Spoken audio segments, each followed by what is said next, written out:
majina naitwa Seth Mabudi natoka Kiswahili AIC.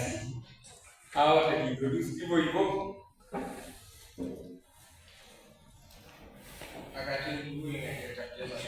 Change.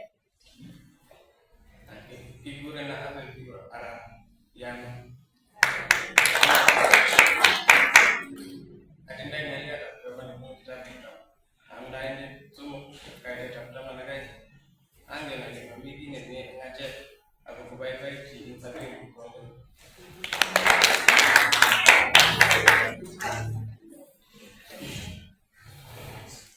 niko SKT.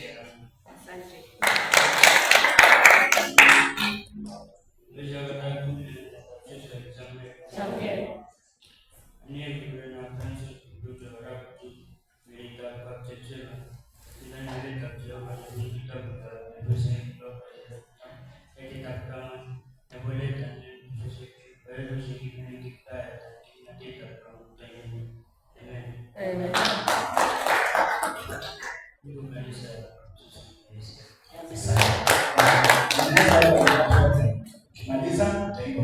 So you have numerous baada ya kujitaja unaweza kusema kama na muongeza sauti kidogo. Tangia jamani kwa jogo. Change. Tangia kuna mekuburi alami kweli kwa sira. Kinaangalia tatizo la kitabu cha Filipi. Angwa kaita kama nani kwa kweli mwajini je bwana nimekoko au mwajini sawa.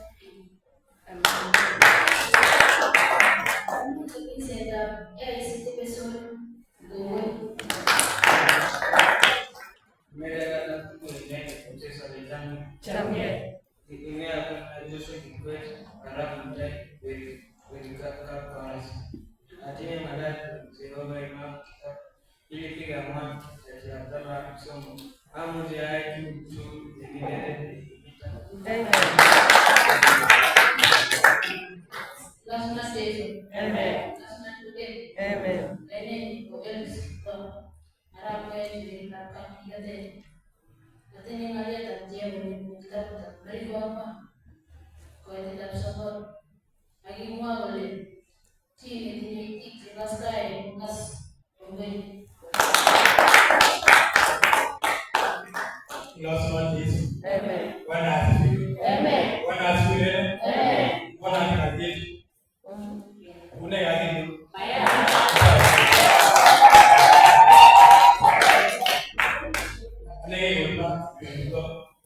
Wanita akurwa ndale go wesbi amuka fikra no wele ile kule alishiba sana sana ndio ndale go gani amu go kwa ate sai kuleta vizuri agage amage kitendo amela badi nani so gadeli so badi one of them kumabomoi. God is good All the time. all the time. Bye Ubaye nao kama ubaye. bye. So majina ni Silas. Matoto mambo hapo.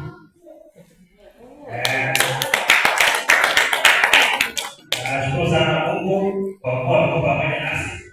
Nilikuwa nakaa pia kufundisha. Kuona kama wazi.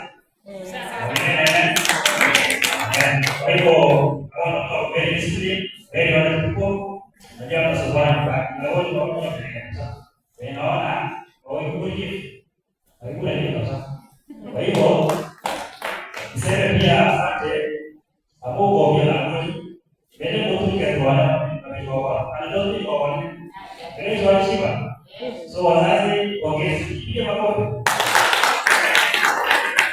Kwa hivyo awapende kuona huko Ephesians chapter 4 verse 19 inasema and my God and Mungu wangu ataweza kujaza kila kitu ambacho unahitaji katika uwezo wake. Kuna hakika kwa mambo mengine.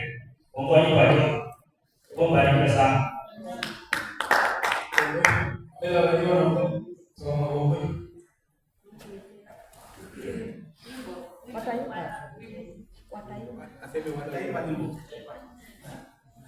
Praise the Lord. Kitu ya kwanza tunashukuru Mungu kwa kuwa ametuwezesha mpaka tumefika siku ya leo. Kitu tano tuseme tena kwa wazazi wenye walitulinda wakatulisha. Tatu, washukuru, tuwapigie na makofi. Nasema kwa matereli walituchunga sana.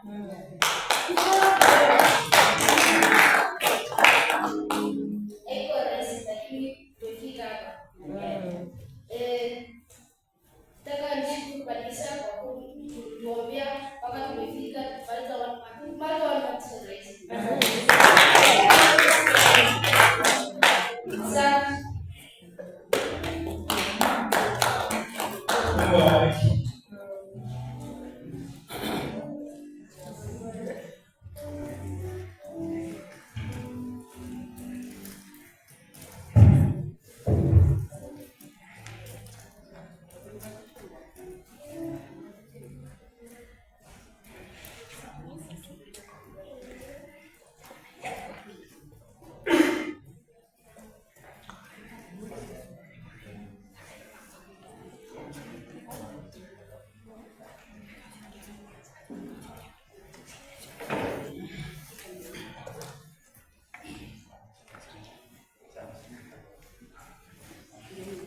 So nenda kwa wimbo number 142 tenda kwa langsung deh. Mau aja kita baca. Oke ingat kan?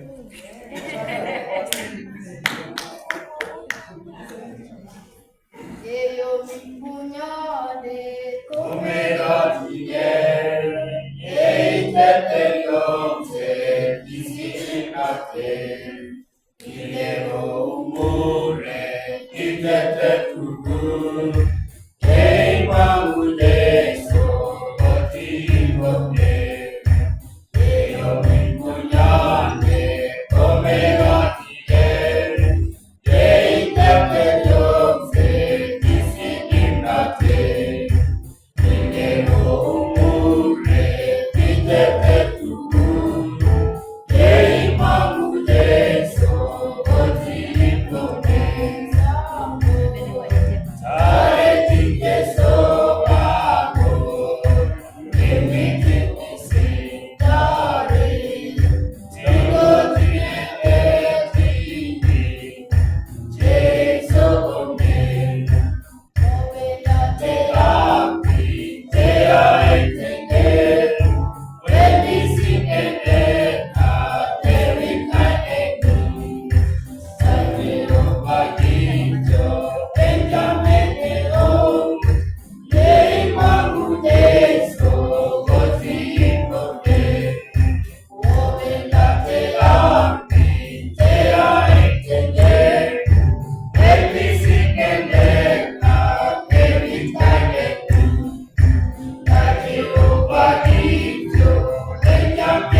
It is not easy.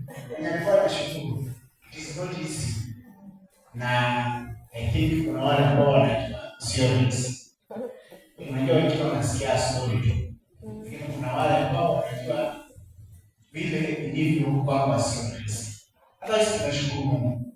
We want to thank God for keeping you na mkakaa vizuri, na najua kuna wengine wanaenda ikifika katikati anabadilisha nia, lakini mlisimama na nia moja, ukasimama na lengo moja mpaka siku ya leo.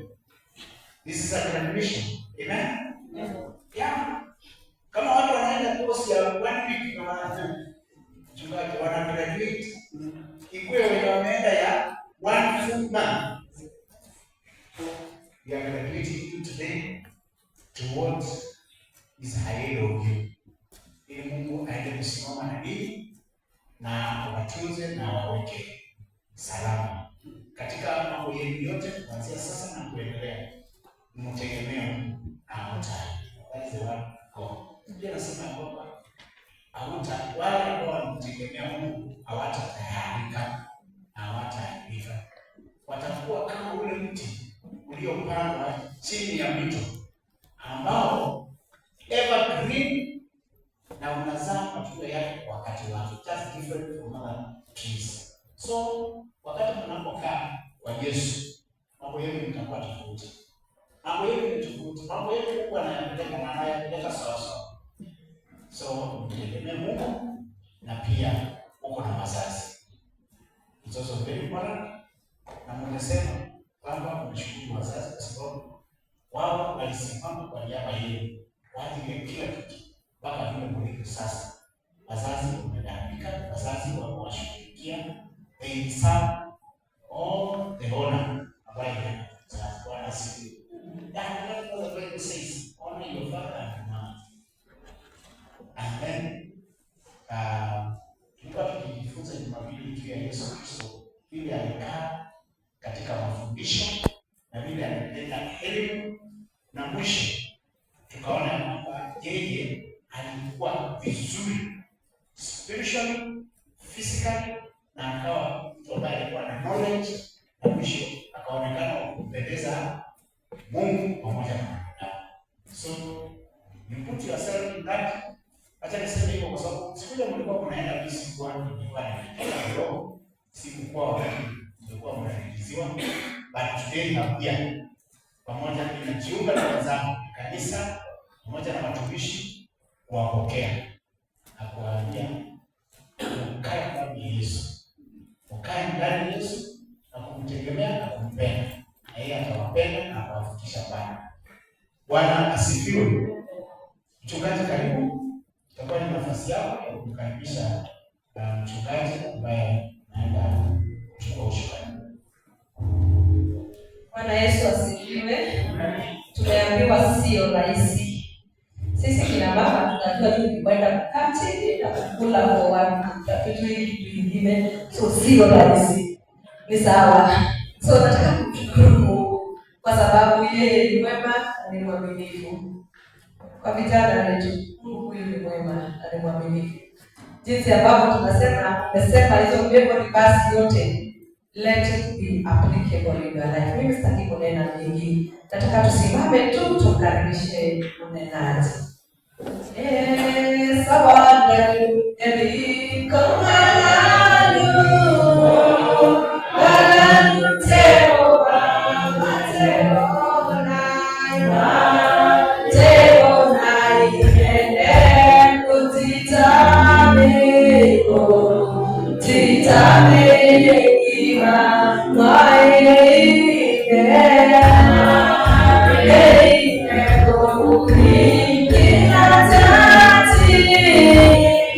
Yes.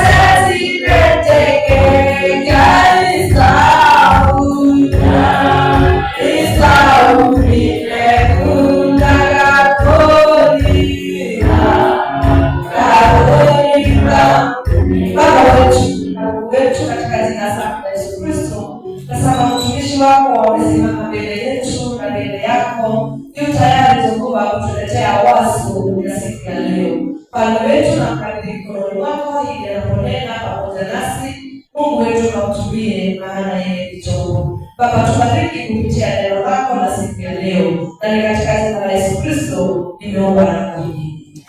Amen. Basi kanisa Mungu wewe anasalimu kwa sababu hapa. Tunataka kaina taifa na mbele. Nahitaji tuungane mkono pamoja kwao kuimba wimbo wa Mungu. Ninajua kusikia tena. Wote ni wasawa wa asili na asili.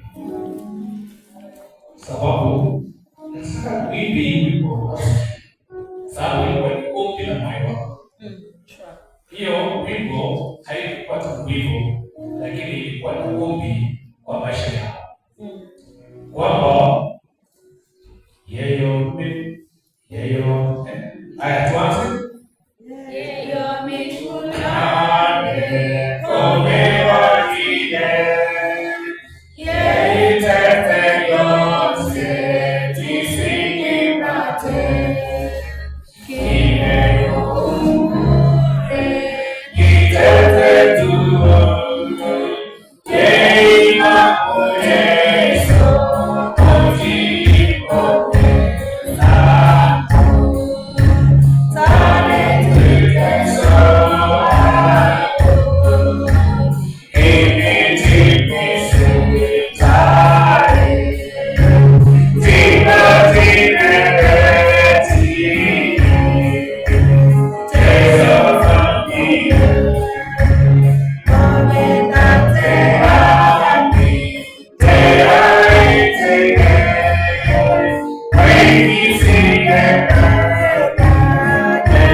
kuunganisha watu wote.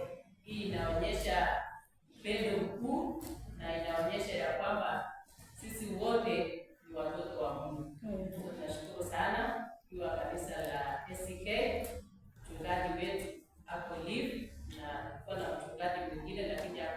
kufika. So nimesimama kwa niaba ya mchungaji na kanisa nzima ya AIC Cherame. Asante pia makofi. Hapo ndio kutambua SK Cherame. So kabla sijaendelea mambo yale ambayo niko nayo siku ya leo, wacha tuwatie karne. Kawas eti usuto eche. Akendo la kiyochini na kosiji na misi kabahari na mambo kesi tuwaje. Kiko siye usuto kubikiti na miu. Kuna maneno. Nataka kueleza na watu wanaojibuia kwa ameutia tuki na kwenda kutumika. Walikuwa wakihisi jambo na haikuwa ni rahisi kufikiria. So wanaposhuhudia kwamba maboshi ama namna kutoka kwa namna kuingeti na net. So sometimes tunaweza kuchukulia tu ya kwamba anaomba. Wao komisi walienda kwa hakuna. Lakini kuna changamoto ambayo wanapitia. Na changamoto ambayo wanapitia, kuna mafundisho pia wanapitia. Abela somo woju kuiwa mbele hata ni logistics kama wino. Wamefunzwa pia namna ya kuweza kuheshimu mama na baba. Tunda kutunganisha tatizo mwetu. Tunda kama yule kibulu. Moyo walishinda ni kibulu wa kibulu. Ni hata mimi nataka kuendelea. Tunda kole pigana kibulu yukeyo. Mimi nikikura Arab guru como hay un dedicado. Lakini tukarene negi kinaje kutukarene kisha kwa. Bwana asifiwe sana. Asa cover just as cover tumdo ikipindi awaya kutukarene kisha kwa. Awana soba endo kama natasakwa itatama kolegio to ingenda tu Netagesikia ikiliwe tu. Jinsi alivyoweza kunena, anasema ya kwamba kijana mwanaume yeyote atatainiwa kwa kizazi yote. Ngoma uliliwe tu kama ulelewa kama ulipika kapendi kwa pendi kale Mungu aliweza kuinitiate. Na anasema ni bora kila mwanaume akaweza kutainiwa. It was God's covenant. Ikaanza kufikia mahali ambapo wana wa Israeli walipoweza kushika mkono na kueneza hiyo injili, wakaishika kuwa ni sanamu badala ya kuwa ni baraka kwa Mungu. Yaani iko na wa Israeli Wayahudi wakakuja kujitai naye au kujiringa naye na kuanza kusema hii tohara ni yetu sisi. Hapo pia alikuwa ananua kumi. Lakini kama Yehova unelo ngetage. Katika Warumi pili mstari wa 29. Inazungumzia kuhusu tohara ya moyo. Na ningependa mtu aweze kusomea mahali pale kama unaweza kuwa karibu na Biblia. Just chapter 2 verse 39.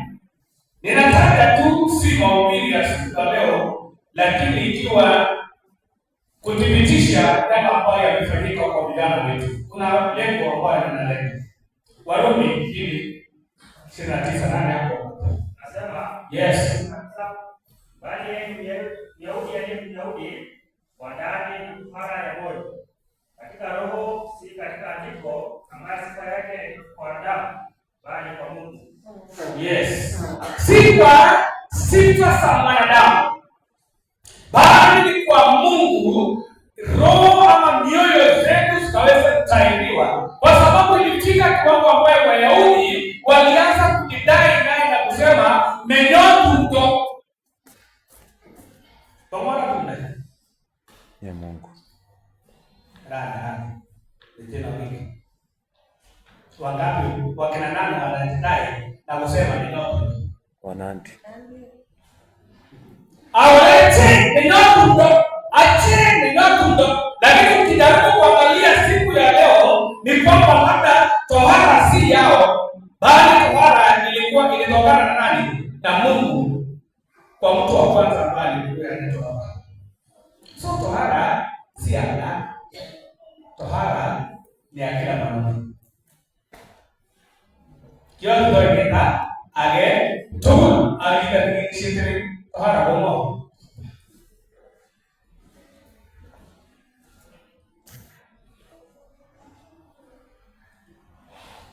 Awala anataka kutimia. Kwa tunataka Yesu kuelewa tohara si jambo ambalo mliacha. Kima utawala Mungu. Ara sasa. Ale ngo tu mai. Maana ale kama kita kata mimi. Ni ngo tu mai.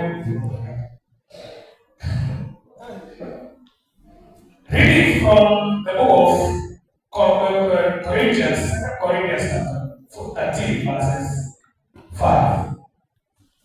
I'm going to establish my life.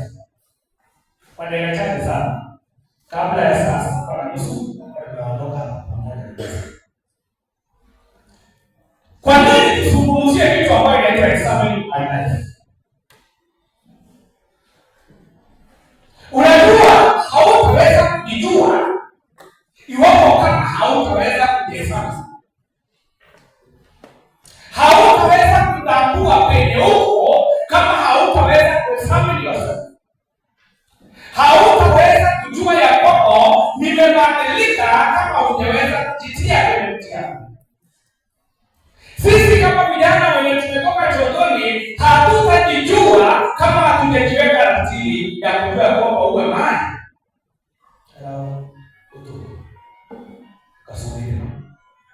Jikaze kidogo. Sawa sawa. Ninajua mnaosikiza kasi kidogo. Chini kidogo. Nazungumzia kwamba you must examine yourself. 2 Corinthians 13 verse 5 nasema hivi. Verse 5. Nasema jaribuni wenyewe kwamba mko katika imani, jithibitisheni wenyewe au hamjui wenyewe kwamba Yesu Kristo yu ndani yenu, isipokuwa mmekataliwa. Yes, inawezekana kuwa umekataliwa na ile hali unafikiria uko kwenye safari. So ili usije ukakaa kwa laini ambayo si yako, we must examine ourselves. Na ujue ya kwamba wewe ni nani kwenye msimamo wako, kwenye laini yako, huko kwenye mistari kali wakati unaposimama. Je, uko kwenye laini yako ama uko nje?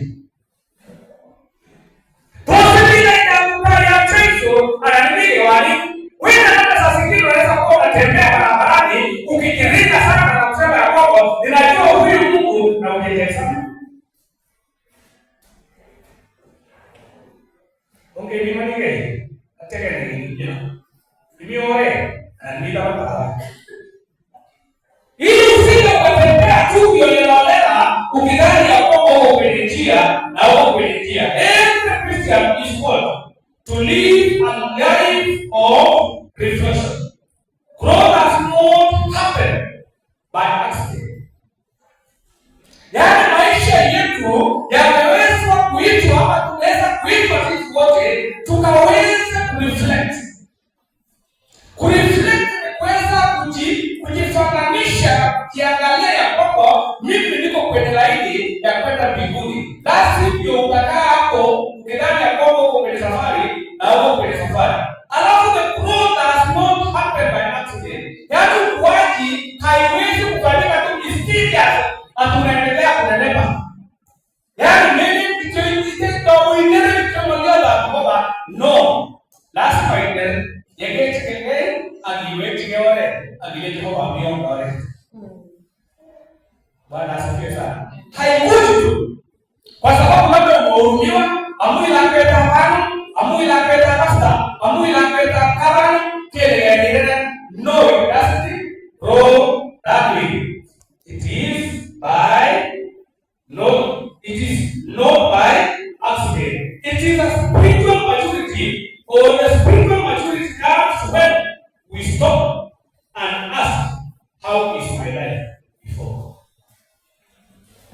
Yani, nerateka pamili ta Jehova, kwa nini Paulo anitembea ile amie kore anajiamasa. Usibadilike kwa wakati unapotembea, simama kwanza. Juzi tumekuwa tukienda Uganda. Na kumbe Uganda ba. Ole kule baraka. Baada ya Kampala nenda another 300 kilometers. Kile ndio ready tukashikwa sasa, kumbe tumeenda kwa direction nyingine sho. Tumeenda ambayo inaitwa hiyo direct line hiyo. Ya kwenda Bulgaria. Kule na hivi. Sasa tunapata mwingine, yani sisi kwa uelevu huwa wiki moja, na tunapata mwingine amesimama kando kwa sababu ameshikwa hii njia ama ni hii. Sisi tunafanya uelevu na tunaosha tu kimete peto ndio kwa meseke. Lakini sisi tunajipata ya kwamba tumeingia kwa highway, tunaenda kulima malipo hapa inasema walipe. Na kumbe huyu mtu alisimama kwanza ili aexamine, achunguze na aulizie vizuri. Those wawekata kwa the right one and right for the right one. Hadi yetu nache kwa wingi loe, lakini huyu mtu is too awali Gimereson tole agitele dos tabi.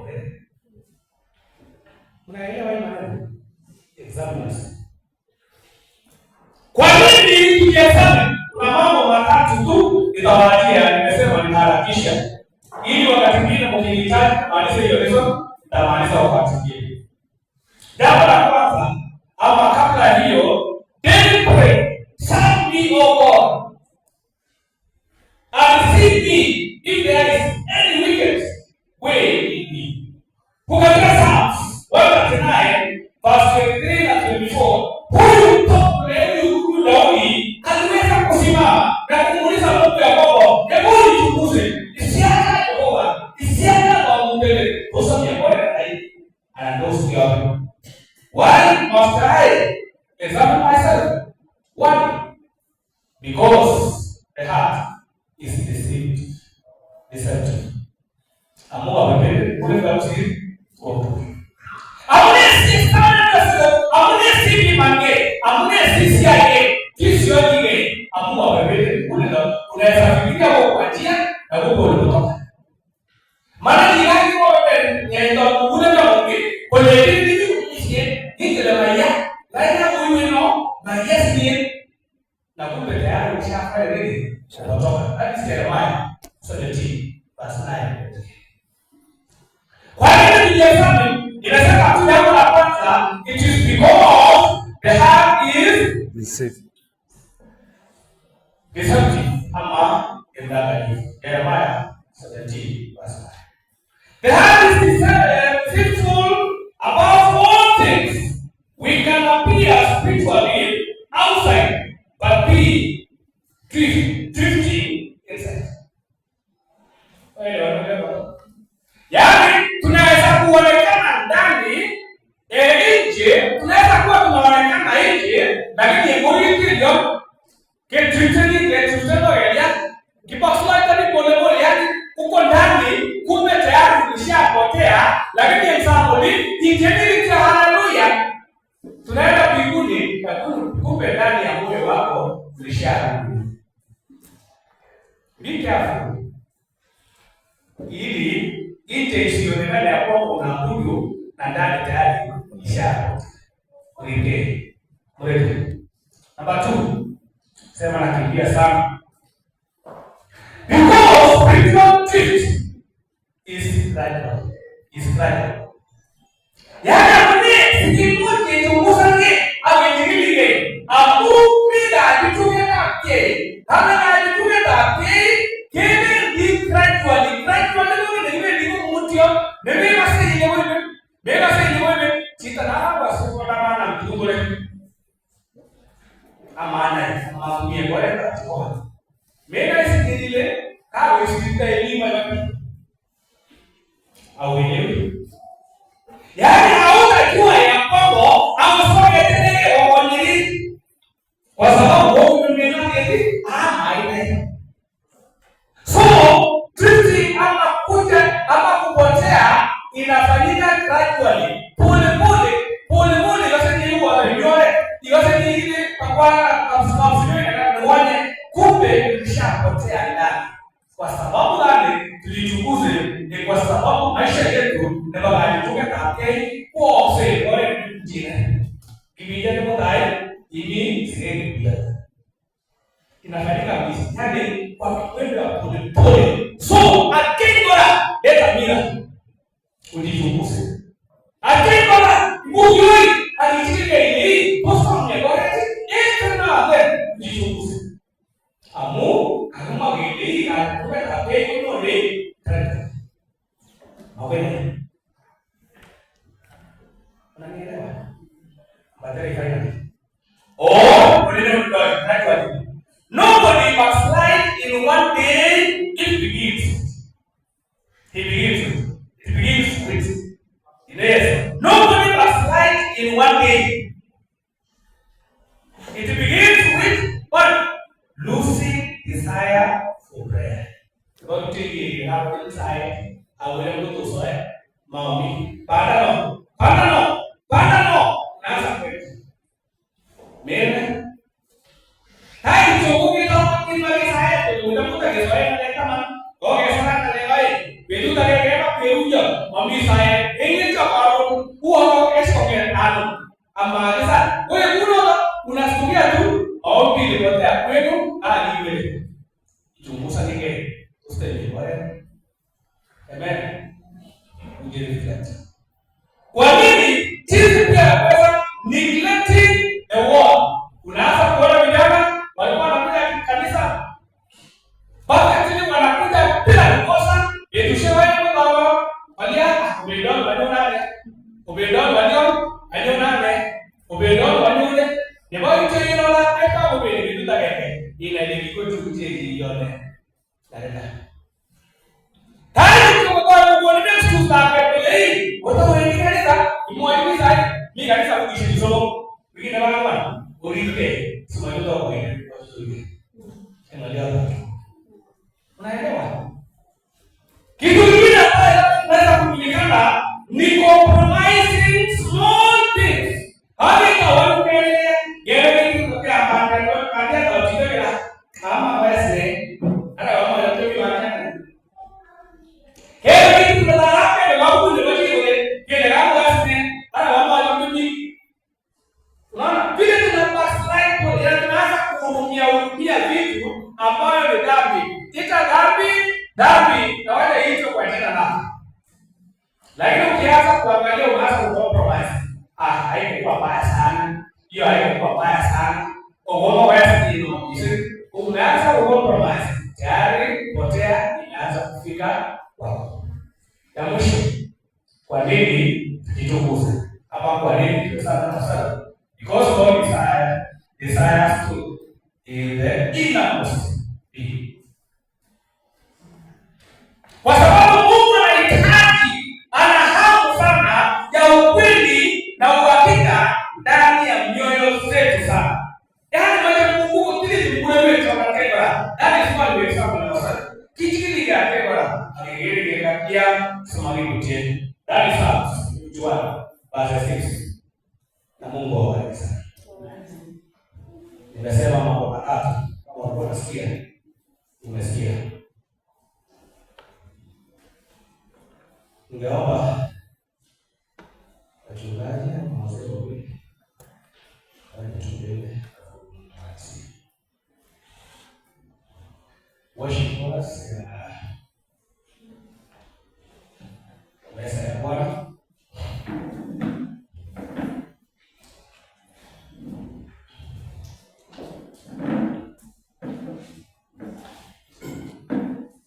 Yesu.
Ya kuwa baba zetu walikuwa wote chini ya wingu, wote wakapita kati ya bahari, wote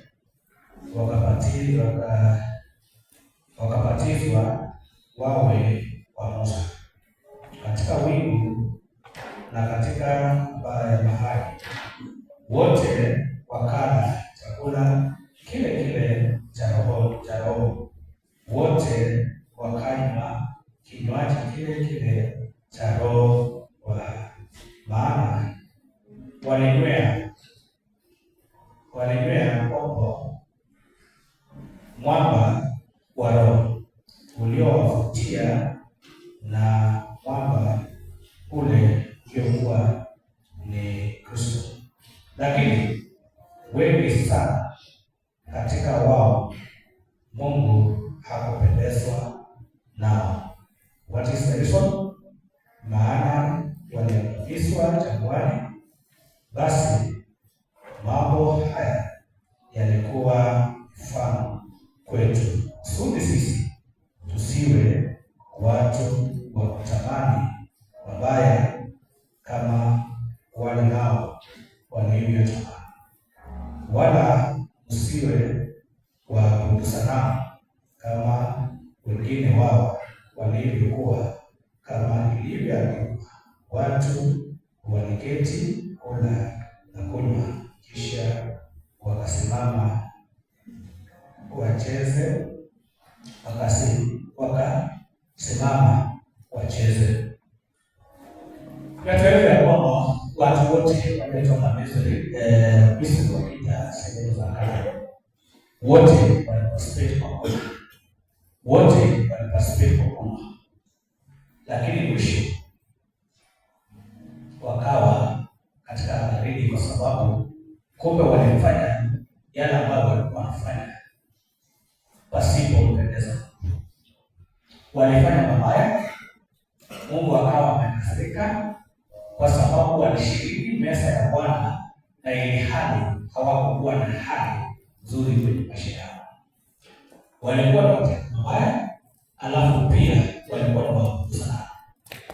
So kumbe Mungu hakupendezwa na tabia yao ambayo walikuwa wakishiriki meza wakifanya vitu yao, wanashiriki meza, wanafanya vitu yao. Meza ya Bwana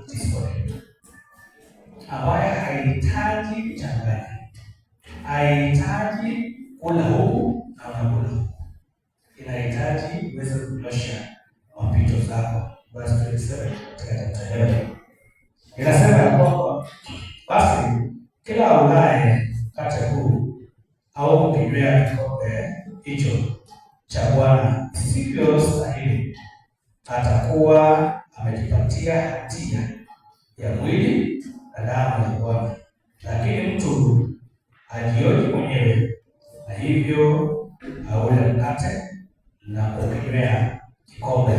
Verse 27 inatoka onyo, inatokea kwamba tunapoila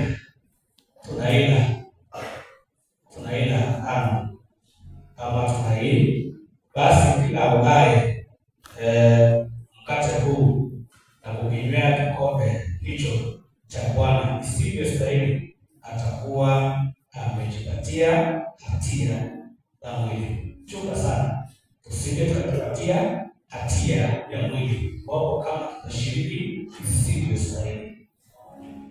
Basi kwa sababu ya hiyo tumepewa Roho ya kwamba na mtu aweze kujioji, ili wakati utakapoenda hii umejioji, umejiexamine, umejitambua ya kwamba you are clean before the Lord, alafu unaweza kuila mkate. Hiyo tumepewa Roho, na tunapopewa Roho ya kujioji, hatujaambiwa ya kwamba usikule. Amesema kujioji, na baada ya kujioji wewe mwenyewe unaomba msamaha, na Mungu ametaja ya kwamba yeyote anayeomba msamaha ile ni mwaminifu na ni wa haki wa kutuondolea hizo dhambi. Yagiwa wapendeza bali ya kama ile bisa chini naombe na kumwa ile sana ngeni kujioji. Na hapo kama una dosari, una jambo ambalo umeenda kinyume na Mungu, isome kwa wewe. So ningependa kupeana nafasi hii. Mtu aweze kujioji, mtu aweze kujipeleleza, mtu aweze kujipeleleza ndani ya moyo wake, na kutafakari, na kuweza kuangalia ndani, usiune ndani kwa relationship yako na Mungu iko namna gani, ili tunapoenda meza tutakuwa naomba Mungu sana.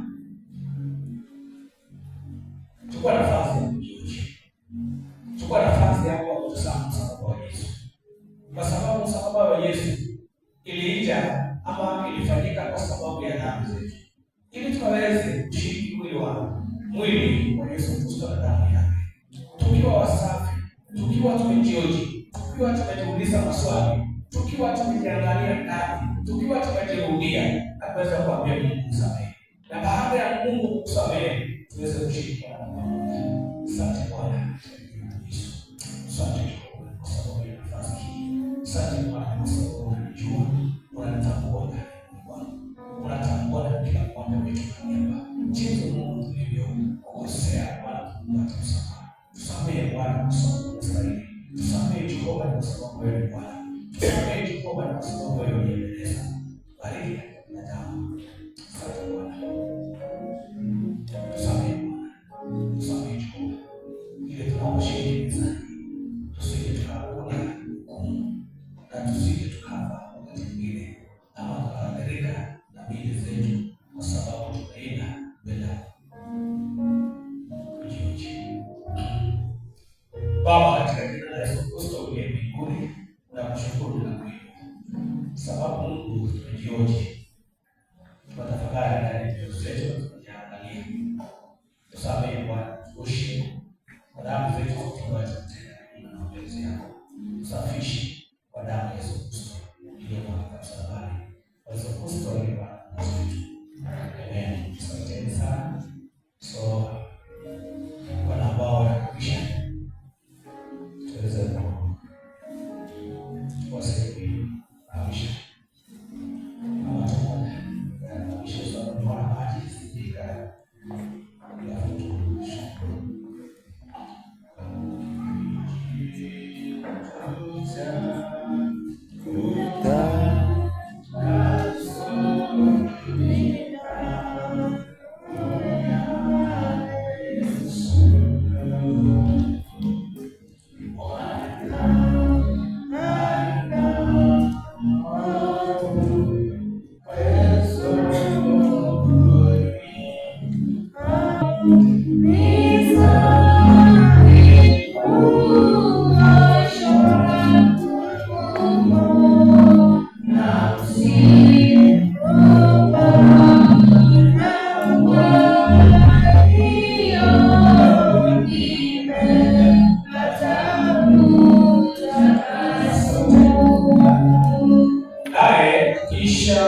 kushukuru, akaumega akasema, huu ndio mwili wangu ulio kwa ajili yenu, fanyeni hivi kila mkavyo, mnywae mlapo kwa ukumbusho ya mwili wa Kristo. Tuweze kuomba kwa ajili ya na tuombe. Baba Mwenyezi Mungu, tunakushukuru wakati huu, tunasema ni asante Baba. Baba, tunapenda kuja kuomba msamaha mbele yako iwapo kuna jambo au kitendo ambacho tumefanya. Tunaomba ili tutakaze tunapopata mkate, tuwe wasafi. Waja tupate mkate hii ili iwe ni ukumbusho wa mwili wako ambayo uliweza kupata mapigo kwa ajili ya dhambi zetu. Tunaomba haya katika jina la Yesu aliye mkombozi wetu.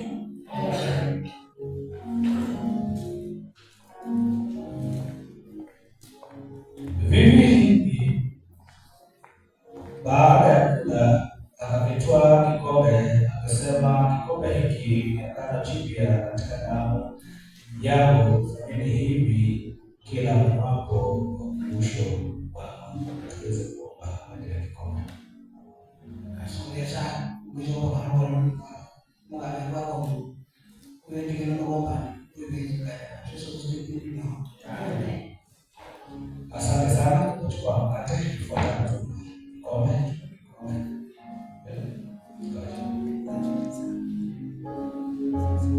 Tutatangulia, alafu tutakoja kwa pamoja, tutumie tusimame ili iweze.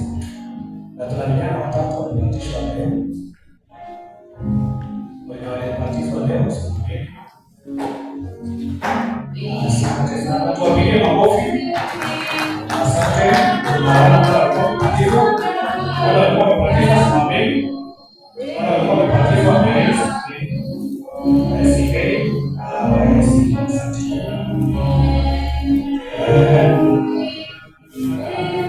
Watu ambao tunashirikizia wao pekee.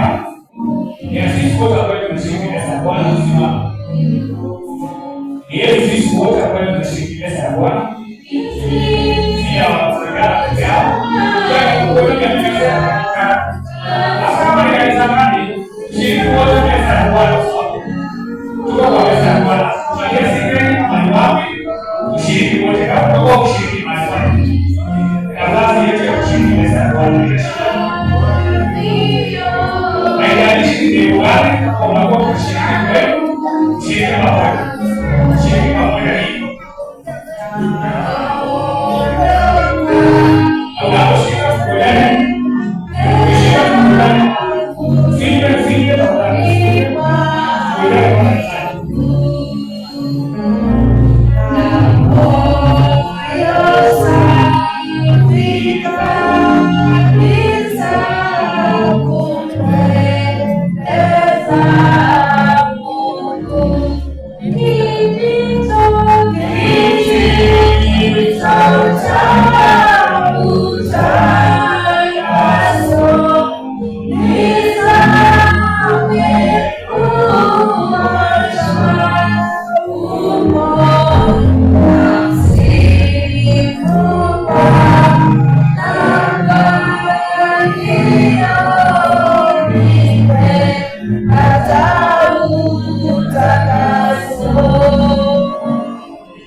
swali kwamba anasema kikombe hiki ni agano jipya katika damu yangu, fanyeni hivi kwa ukumbusho wangu mkitumia pamoja.